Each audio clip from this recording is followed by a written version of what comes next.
Before you and I begin, I want you to hear one simple truth that almost no one around you will say out loud. You are not tired because you are weak. You are tired because you have wandered too far away from who you really are. Stay with that for just a moment. Breathe in slowly and listen to me, not as a distant philosopher, not as a cold psychologist, but as someone who has walked through the same inner landscapes you are walking through now. There comes a moment in every life when the body is not what collapses first, it is the soul. Maybe you know this moment. You move through your day as if on autopilot. You do what is expected. You say the right words. You smile at the right time. But inside, something has gone very, very quiet. You look at your life and it continues. Work, messages, responsibility, people who need you. But the life inside you hesitates, as if it is standing at a doorway and cannot go one step further. You may believe you are failing. You may believe you are collapsing. You may even fear that you are broken. I assure you, you are not. You are awakening. For years, you have been performing a life shaped by expectations. The expectations of your family, the expectations of society, the expectations of culture, the endless demands of a world that rarely pauses to ask, how are you really? You have worn a mask so skillfully, so consistently, that even you began to mistake it for your face. But the soul is a faithful companion. It will not abandon you. When it cannot reach you through joy, it will reach you through tiredness. Let me ask you something gently, as if we were sitting in a quiet room together. Have you felt lately as if your smile belongs to someone else? As if words come out of your mouth because they are appropriate, not because they are true? As if your life keeps moving, but something inside you has stopped and is just watching from a distance? If so, listen carefully. You are not breaking down. You are beginning the most important journey of your existence, the journey back to yourself. I once wrote, there is no coming to consciousness without pain. This is not punishment. It is not a cruel design. It is the soul whispering a truth you have ignored for too long. You may think your exhaustion comes from work, from pressure, from the expectations of others. Yes, these things add weight, but they are not the root. Your deepest exhaustion comes from the distance between the life you are living and the self you really are. When that distance grows too wide, something inside you finally whispers, I cannot carry this any longer. Do not run from that whisper. Do not drown it in noise or scroll it away. It is not the voice of despair. It is the voice of return. Let me share a scene with you. A man once came to sit in front of me, admired by everyone for his strength. He never complained. He never asked for help. He never revealed one crack in his armor. But one day, he looked at me and said, I do not feel alive. I feel like a well-made imitation of myself. That was not sickness. That was not weakness. That was the first honest sentence he had spoken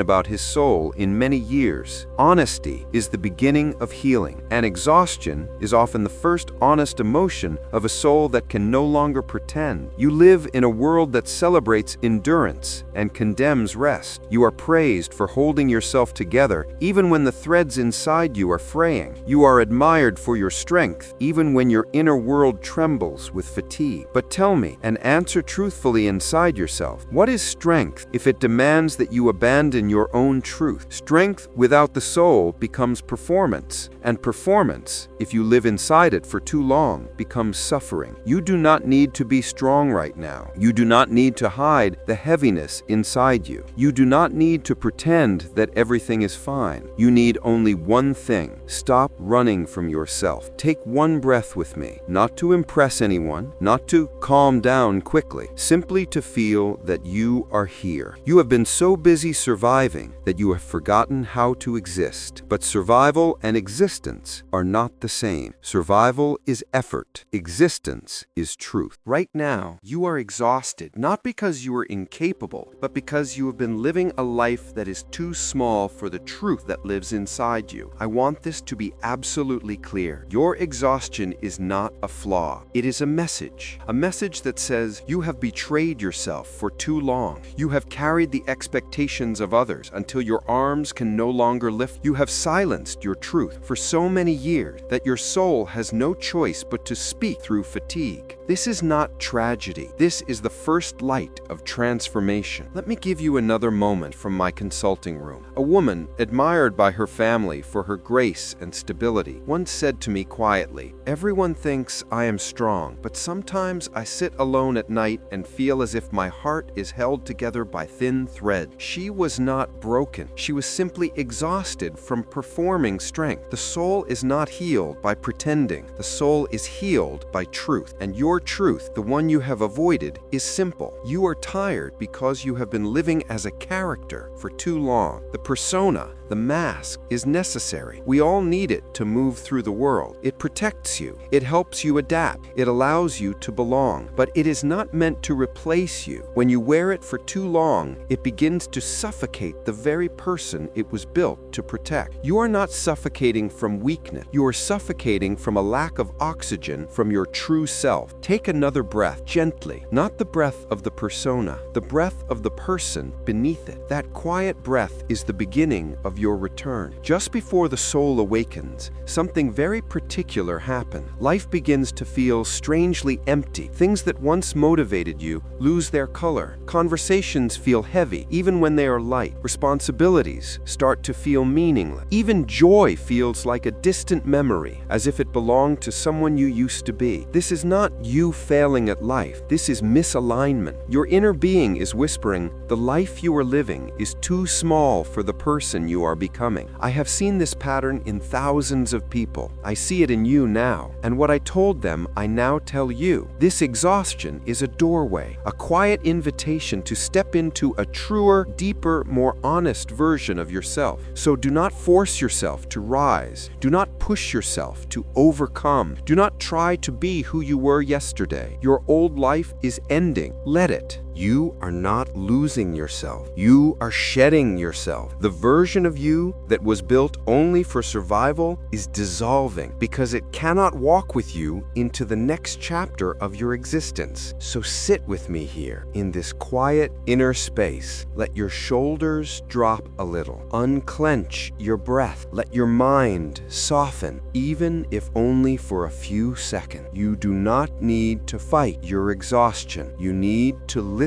to it, because beneath it, something sacred is waiting. And as we continue, I will take you deeper into the place where the part of you you've hidden the longest, the shadow, has been waiting not to be feared, but to be understood. Stay with me. You have already begun. Now that you are here with me, I want you to see something that most people spend their whole lives avoiding. Your exhaustion is not caused only by what you do. It is caused by who you believe you must be. You have lived for years inside roles that were handed to you long before you knew you had a choice. The responsible one, the strong one, the calm one, the agreeable one, the one who does not upset the harmony, the one who absorbs the storm but never becomes one. You have played these roles so convincingly that the world believes this is just who you are. But I tell you now, as clearly as I can, they are not you. These roles are masks you crafted to survive. Masks built from expectation, fear of rejection, small rewards, and the invisible rules of your culture. Masks so polished, so praised, so admired that you forgot they were masks at all. I call this construct the persona, the face you show to the world, not the face you see in the mirror of your soul. The persona is not evil. It is useful. It helps you move through society. It protects you when you are young and vulnerable. It helps you find belonging when loneliness would be too painful. But there is a danger. When you become the mask, you lose the very thing the mask was built to defend, yourself.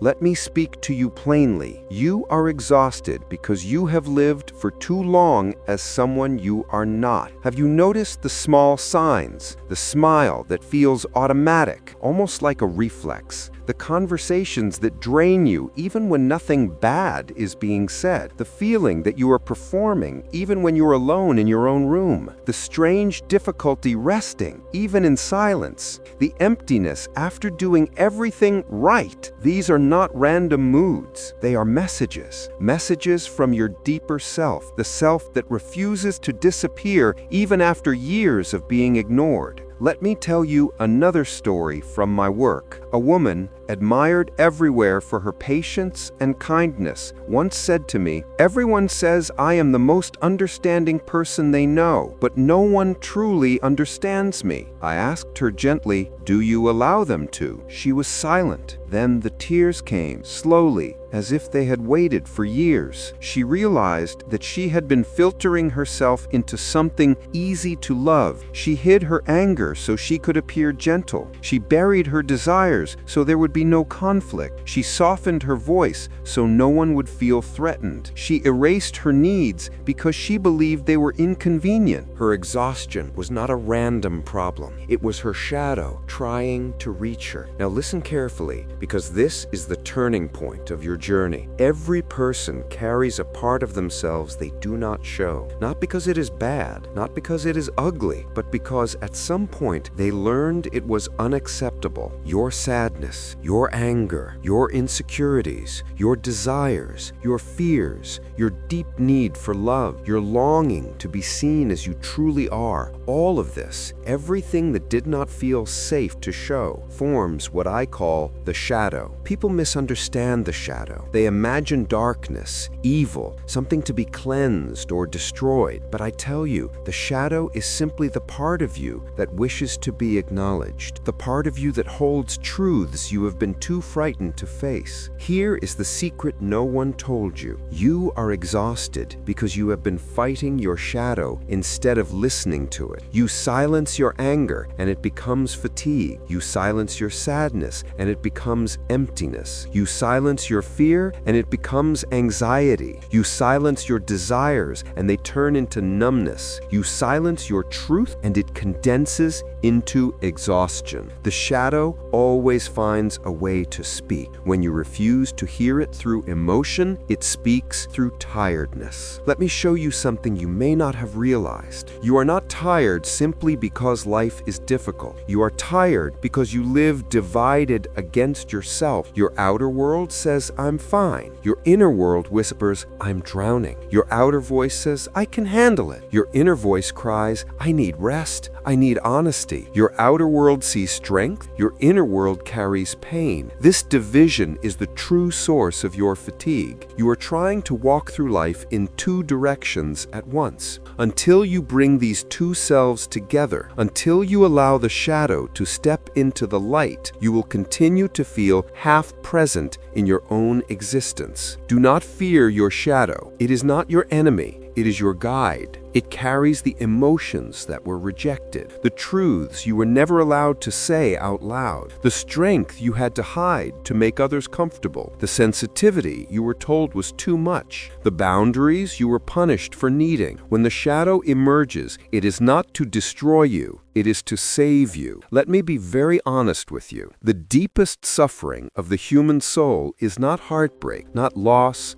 not failure. The deepest suffering is self-rejection, and the greatest healing begins the moment you turn toward the parts of yourself you abandoned, not with judgment, not with shame, not with fear, but with compassion. Right now, as you listen, ask yourself gently, what have I been carrying alone? What emotion have I refused to feel because I thought it made me weak? What truth have I swallowed so deeply that it has turned into fatigue? Which part of me have I left in the dark for years? Who did I try to become, and who did I have to silence to become that person? This is where real transformation begins. Not in perfection, not in control, not in some sudden spiritual upgrade, but in integration, the act of bringing home the parts of yourself you exiled. Your shadow is not a monster. It is the child you neglected, the dream you abandoned, the voice you silenced when you were afraid to lose love, the truth you buried to avoid conflict, the strength you hid to keep the peace, the tenderness you locked away so no one could hurt it again, the self you secretly believed was unworthy of love. Look at your exhaustion again, not with fear, not with shame, but with understanding. It is simply your shadow knocking on the door of your awareness. It is saying, I am still here. I belong to you too. Let me give you another truth, and I want you to really hold this one. You do not heal by becoming someone different and better. You heal by embracing who you already are. Your exhaustion will begin to fade the moment you stop running from yourself. Your energy will begin to return the moment you stop performing. Your peace will come back the moment you stop abandoning your inner truth. Your clarity will appear the moment you stop fearing your own depths. Come back to something very simple with me. Place your attention not on your thoughts, not on your responsibilities, not on what others expect of you. Place it on your breath. Your breath is the most honest expression of you. It belongs to your persona and to your shadow. It belongs to the deepest center of your being, the self. Do you feel it change, even slightly, when you allow yourself to be present? Notice how it softens when you stop pretending. Notice how it flows more freely when you stop trying to control every feeling. This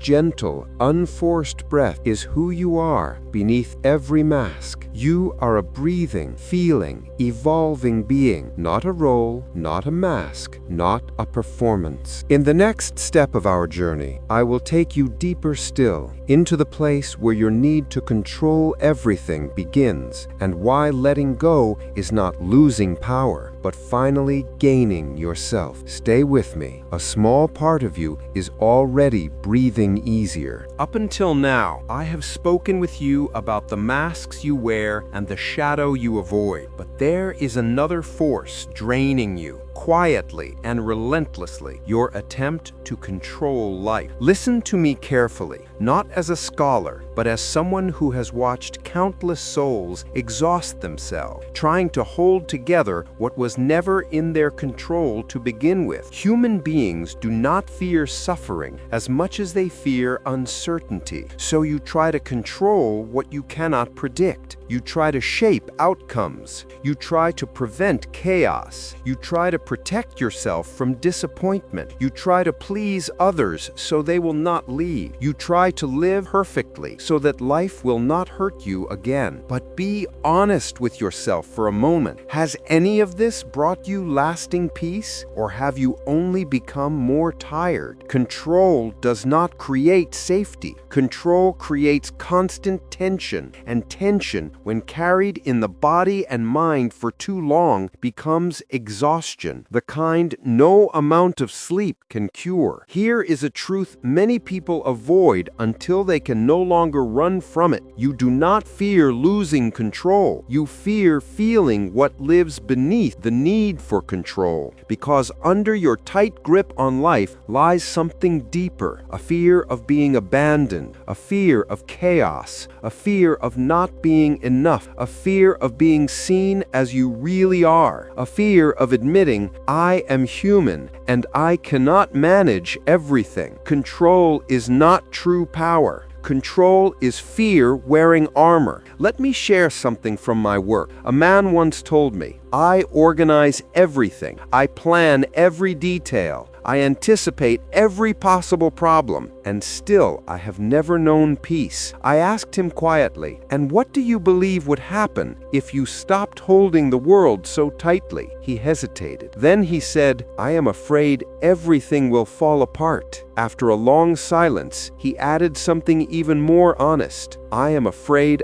I will fall apart. You see, control is not really about life. It is about the version of yourself you do not trust. You control because you do not trust your ability to adapt. You control because you do not trust your resilience if things change. You control because you do not trust your worth if you disappoint someone. You control because you do not trust that life will hold you if you loosen your grip. But hear me now. Life does not collapse when you let go. Life breathes. Think of the branches of a tree. They move with the wind, not because they are weak, but because their flexibility is their strength. Your exhaustion is not a sign that you are fragile. It is a sign that you have been too rigid for too long. Imagine you are standing in the middle of a river. The water flows naturally, effortlessly, continuously. But you brace your body. You tense your muscles. You try to push the water back. You fight its movement with all your strength. After a short time, your arms ache, your legs shake, your chest tightens. You feel overwhelmed, not because the river is cruel, but because you are resisting its nature. Life is the river. Your soul is the river. The unconscious is the river. You are exhausting yourself not because life is too heavy, but because you are pushing against its movement. Let me say something softly now, in case no one has ever said it to you. You do not need to control everything to be safe. You do not need to predict everything to be prepared. You do not need to hold everyone together to be loved. You do not need to force every outcome to be worthy. Your worth is not built on your grip.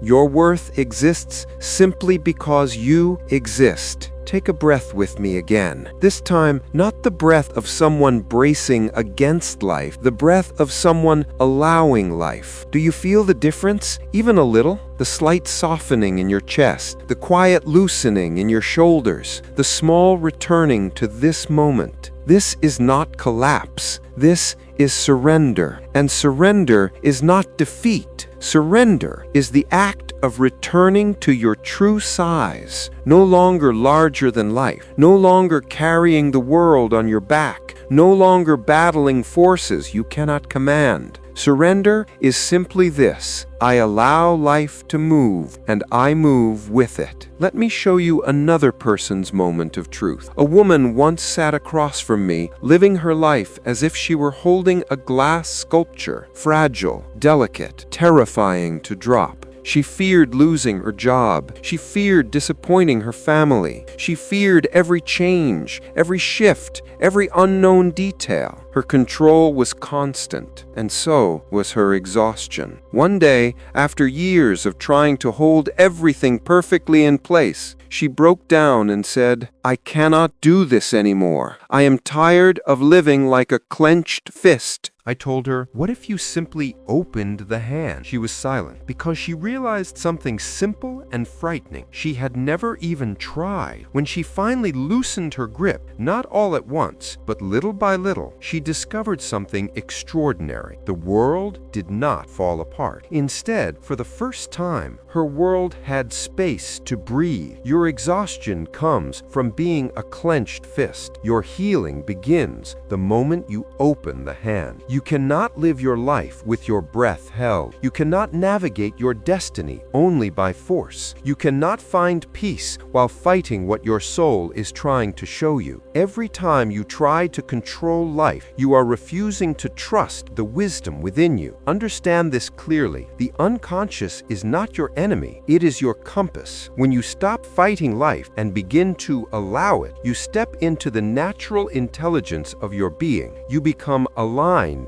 instead of drained, present instead of frightened, whole instead of divided. You do not need to know everything. You do not need to solve everything. You need to listen. You need to breathe. You need to trust that the part of you that sends dreams, intuitions, and quiet inner signals knows where you are going, even when you do not. In the stillness between two breaths, the unconscious is already at work. Your emotions begin to settle. Your fears slowly soften. Your clarity returns, not as loud answers, but as a quiet knowing. Your soul speaks in a language beyond words, but you cannot hear it while you are gripping life so tightly. So let me ask you gently, what would happen if you simply allowed things to be as they are for a moment? What would happen if you accepted that some things cannot be controlled? What would happen if, instead of fighting the river, you trusted it to carry you? Your exhaustion tension would begin to lift, because life does not require your control, it requires your presence. In our final part together, I will guide you into the quiet center where healing truly begins, into stillness, into the return of peace, into the rediscovery of meaning, and into the simple, powerful truth. You do not need to save yourself by force. You only need to stop standing in the way of your own healing. Stay with me. You are closer to yourself than you think. You have walked with me now through your masks, through your shadow, and through your struggle to control life. Now I want to take you somewhere softer, to the place where healing actually begins. Not in effort, not in striving, not in forcing yourself to be better. Healing begins in stillness. Most people misunderstand stillness. They think it is laziness. They think it is passivity. They think it is escaping life. But I tell you, stillness is one of the most courageous acts a human being can take, because in stillness, you finally meet yourself. When you stop filling every empty second with noise, when you stop quieting your discomfort with distractions, when you stop running from silence, you allow the deeper layers of your mind, the unconscious, to rise. And the unconscious, my friend, knows you far better than your frightened ego ever will. The ego, the part of you that pushes, plans, compares, tries to be in control, is always loud. It is afraid of silence because silence reveals the truth behind its performance. It fears stillness because stillness dissolves the illusions it worked so hard to build. It resists rest because rest removes the mask of busyness and shows what has been living underneath all along. But listen to me, as someone who has spent a lifetime watching souls try to save themselves by effort. Your healing does not begin when you try harder. Your healing begins when you stop interfering with the process that is already trying to unfold within you. Let me tell you a simple story. A man once came to me with years of anxiety. He believed he needed more discipline, more courage, more control. He tried to fix his mind with force, with willpower, with endless self-correction. Nothing changed. One day, exhausted from his own attempts, he sat down and whispered, "I don't know what to do anymore." For the first time, he was not fighting himself. He was not analyzing or judging his inner world. He was simply there. And in that moment of surrender, for the first time in many years, he felt a small but unmistakable peace. Not because he had solved anything, but because he had finally stopped blocking the unconscious from doing what it needed to do. Healing does not respond to force. Healing responds to permission. So let me speak to you directly now. You do not need to save yourself by effort. You do not need to perfect yourself to be worthy of healing. You do not need to push yourself to heal faster. Life has been trying to guide you back to your true nature for a very long time. Your exhaustion, your frustration, your emptiness, these were not punishments. They were signals. Signals that you have lived too long in noise, too long in pretense, too long in fear. The soul does not shout. It whispers, it invites, it waits, it speaks in dreams, it speaks through intuition, it speaks through discomfort. And when all of that is ignored, it speaks through exhaustion. The tiredness you feel is old. It is not only from this week or this job or these people. It is from the weight of everything you have refused to feel, your unspoken disappointments, your abandoned hopes, your unexpressed fears, your silenced truth. Healing begins the moment you allow these to exist without rushing to hide them, fix them, or explain them. Let me ask you something very gently. When was the last time you allowed yourself to be exactly as you are, without adjusting, without performing, without pretending you were fine, even for 1 minute? That moment, if you truly allow it, is the first true moment of peace. Peace does not arrive because you create it. Peace arrives because you stop preventing it. When you allow stillness, the self, the deepest, most whole part of your being, begins to reorganize everything. Just as a wound on your skin closes when you stop picking at it, your psyche also heals when you stop attacking it with judgment and pressure. The ego does not like this. It wants action. It wants control. It wants quick results. The ego fears the unknown. The self lives there. So I ask you again, can you allow one breath to arrive without controlling it? One thought to pass without immediately judging it, one emotion to arise without pushing it away. Your life will not fall apart in stillness. It will begin to fall into place. Let me show you a simple pattern. When you stop forcing clarity, clarity comes. When you stop forcing strength, a deeper strength emerges. When you stop forcing peace, your nervous system settles on its own. When you stop forcing healing, the deeper truth rises. Stillness is the door through which the self enters. Now let us talk about something most people misunderstand: meaning. When you are exhausted, you start searching desperately for grand answers. You want a life purpose, a final reason, a clear destiny. You want to know exactly why you are here and where you are going. But meaning is not found in impressive ideas or big achievements. Meaning is found in the smallest things that connect you back to yourself. A single breath you actually feel, a moment of sunlight on your skin, the warmth of water over your hands, a cup of tea held with both hands, in silence, a quiet morning where nothing demands anything from you. These moments are not trivial. They are anchors. They bring your soul back into your body. They remind you that you exist outside of expectations, outside of performance,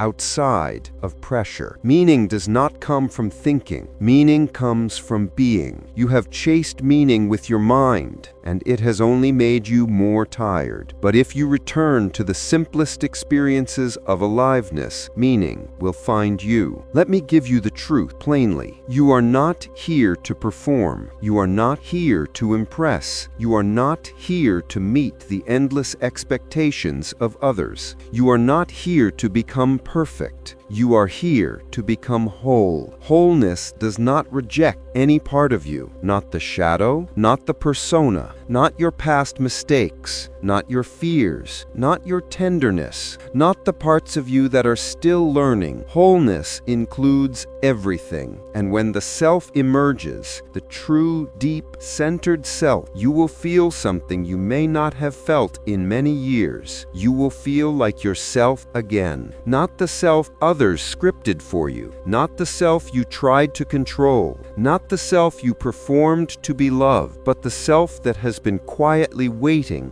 beneath all the noise. You are not lost, you are returning. Your exhaustion is not the end, it is the turning point. It is the moment your soul says, "Enough, come home." And when you stop resisting, you will notice something subtle, gentle, and very real. A softer breath, a quiet clarity, a small feeling that you are held from within, a sense that you don't have to try so hard to deserve your own existence. This is not magic. This is the self, the center of your being, finally coming forward. And now, let me leave you with this last truth. You have never been broken. You have only been divided. Divided between who you are and who you thought you had to be. Divided between what you feel and what you show. Divided between your control and your surrender. Now, you are becoming whole. Sit with this. Let it sink in, not into your mind, but into your breathing, your chest, your very bones. Do not rush to understand. Simply allow it. And when the time comes, your own inner voice, not mine, will guide you further. You are not standing at the end of your story. You are standing at the beginning of your real life. Breathe. You are already on your way home.